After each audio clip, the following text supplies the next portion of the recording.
Habíamos periodizado el comienzo de la historia del Antiguo Egipto a partir del año 3000 con una mítica unificación atribuida al rey Narmer. Otros lo consideran al rey Menes. Estos reyes los podemos ubicar en lo que se consideran el periodo predinástico o también el reino tinita. Reino tinita porque tiene su capital en la ciudad de Tinis y que comprende las dinastías 1 y 2. En este periodo comienza una gran concentración del poder y la figura del faraón como el gran unificador del territorio y el líder político, militar y espiritual de toda la región. En cuanto a este liderazgo espiritual, podemos nombrar de la dinastía 2 a un faraón importante, faraón Peripsen, del cual no hay muchos datos importantes, pero sí hay uno que lo hace resaltar. Este faraón va a cambiar el culto religioso.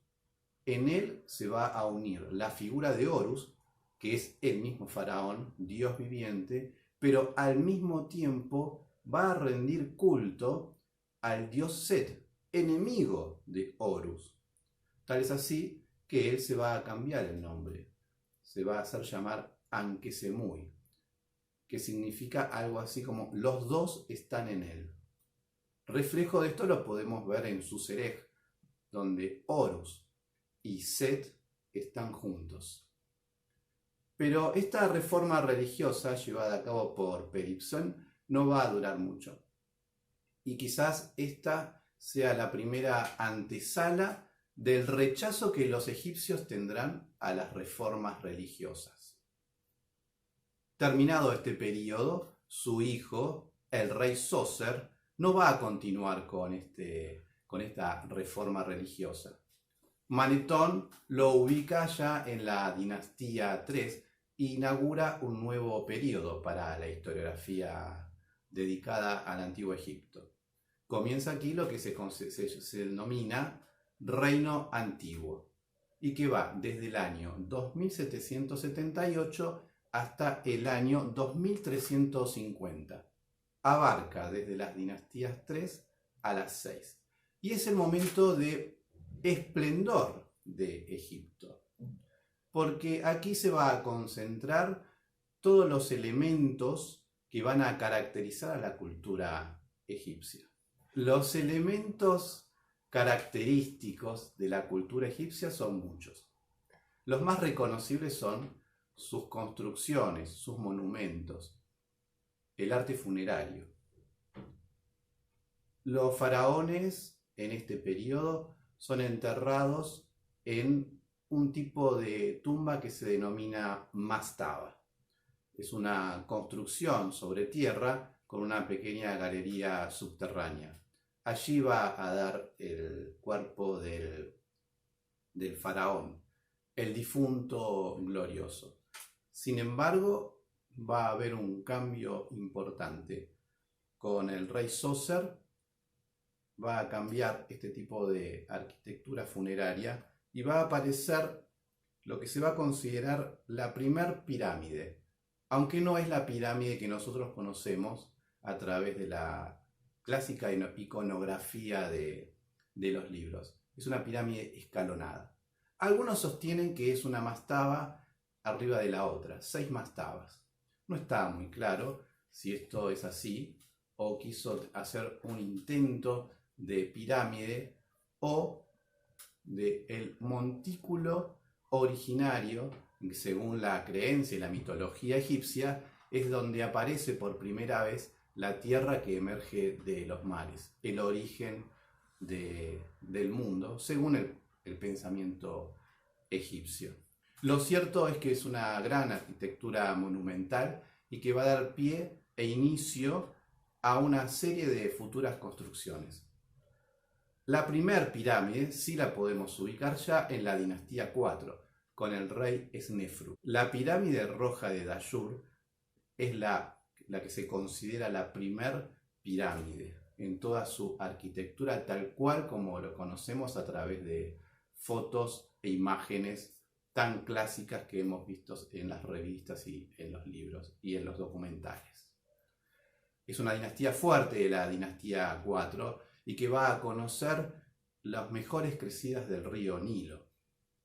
Esto va a mejorar la economía y va a permitir grandes construcciones, las grandes obras. Sus herederos, Keops, el constructor de la más grande de todas las pirámides, lo va a suceder Kefren y luego su otro hijo Miserinos. Es decir, una larga dinastía que empieza con Snefru, continúa con Keops, Kefren y Miserinos. Estas grandes construcciones nos han llegado hasta el día de hoy, consideradas una de las 7 grandes maravillas del mundo antiguo y las únicas que están aún en pie de estas 7 maravillas. La dinastía 4 inauguró las grandes construcciones monumentales. Sin embargo, no se sostuvo políticamente y lo sucedió una dinastía nueva, la 5ª dinastía, que no fue tan importante en cuanto a la centralidad del poder. Lentamente comienza una decadencia política. De hecho, se considera que los que inauguran esta dinastía, el rey Userkaf, no era un hombre de sangre noble. Por lo tanto, debe justificarse en el poder, porque no es un hombre de sangre divina. Por lo tanto, tiene que pensar una forma de justificarse. Esa forma es la teogamia, que es el matrimonio divino entre una mortal, en este caso una sacerdotisa del culto al dios Ra, el dios Sol, y el mismísimo Dios. Esto lo vamos a encontrar en el papiro Huéscar. Allí, a través de un relato, como si fuese un cuento, clásico cuento oriental, que a los lectores les puede recordar a las 1001 noches. La historia del soberano que lo tiene todo, pero que está aburrido, y que sale a las habitaciones del palacio a buscar entretenimiento. Y allí encontrará, según la traducción, un mago. El mago le predice al rey Keops que en el futuro una sacerdotisa del culto de Ra dará a luz 3 niños de oro. Y esto es lo que justifica a esta nueva dinastía, lo que nosotros hoy conocemos como la 5ª dinastía. Así se van a decir hijos de Ra, hijos del sol. Que esta justificación va a estar de ahora en adelante en uno de los títulos que lleva el faraón. El faraón lleva 5 títulos. Y estos títulos no debemos entenderlos como la realeza moderna, como si fuese un duque, un conde, príncipe. Simplemente son nombres. A cada título, un nombre. El faraón tiene un nombre asociado a su poder real. El título primero es el de Horus. El segundo título es las 2 señoras, la cobra y el buitre. Las 2 tierras, Horus de oro, y a partir de este momento, hijo de Ra. Esos son los 5 títulos que van a caracterizar al faraón y que en todas las expresiones literarias siempre van a aparecer. El hijo de Ra, este nuevo título, es el nombre con el que habitualmente vamos a conocer a todos los faraones. Este nuevo culto, el culto a Ra, va a dar también en la arquitectura sus demostraciones. Van a aparecer de esta forma templos solares, únicos en este periodo. son templos abiertos, destinados justamente a que entre el sol en sus patios. Y en el medio un obelisco, representación de los rayos del sol en la tierra. Durante la dinastía V ya va a comenzar la decadencia económica del periodo. Se van a seguir construyendo pirámides, no tan importantes como las de Giza, pero que van a dar algunos indicios que no tienen las pirámides de Keops, Kefren y Miserinos, como por ejemplo los textos. Los textos de las pirámides corresponden justamente a esta dinastía. ¿Sí? Son pirámides más pequeñas, pero que en su interior contienen escrituras, que son maldiciones. Las famosas pirámides que tanto conocemos no tienen en su interior ningún tipo de textos. De hecho, la famosa pirámide de Keops no tiene ninguna referencia a su rey. Solamente se ha encontrado en su interior, en sus pasillos, algunos jeroglíficos hechos por los obreros, que dan referencia justamente y el título a este faraón. La dinastía 6 tiene una decadencia absoluta y solamente podemos nombrar a un faraón importante, Pepi II, quizás el monarca con el reinado más largo de la historia. Gobernó alrededor, según algunos textos, 90 años. Fue entronizado a la edad de 6 años y gobernó tantos años que hasta el día de hoy nadie lo ha superado. Otros textos dicen que alrededor de 60. Lo cierto es que con él se termina el esplendor de este periodo y se termina por varias causas. En principio, las debilidades internas políticas que no pueden sostener la centralidad del poder. Esto significa que nuevos gobernantes locales ahora tienen mucho poder. Egipto está dividido en regiones, conocidos como nomos, son provincias. Los gobernantes son los nomarcas. Estos nomarcas eran designados por el faraón, pero conforme fue pasando el tiempo, estos cargos se convirtieron en cargos hereditarios. Así, de esta forma, estos nomarcas adquirieron poder y concentración de tal forma que disputaron el poder a los faraones en Menfis. Así Egipto va a entrar en conflicto, acompañado de una crisis ecológica, un avance del desierto sobre el valle del Nilo, una bajante del río Nilo. Las crecidas no son tan importantes y las sequías también están en el cercano oriente. Los pozos de agua, los oasis, no tienen tanta agua. Por lo tanto, los grupos nomádicos de la región de Siria y Palestina se van a ir asentando lentamente en el valle del Nilo. Esta combinación de efectos va a llevar a una decadencia que se la va a conocer como el primer periodo intermedio, donde Egipto va a empezar a una decadencia, una fragmentación y una lucha del poder con distintas capitales, Heracleópolis y Tebas. La importancia del reino antiguo reside en comprender su labor centralizadora. Nos llama la atención la arquitectura, los monumentos, fundamentalmente en este periodo las pirámides. Pero para entender la construcción de las pirámides, primero hay que entender la importancia del estado centralizador que significa Egipto en este periodo. La imagen del faraón es la imagen de la unidad, pero es el punto en la pirámide de una gran organización.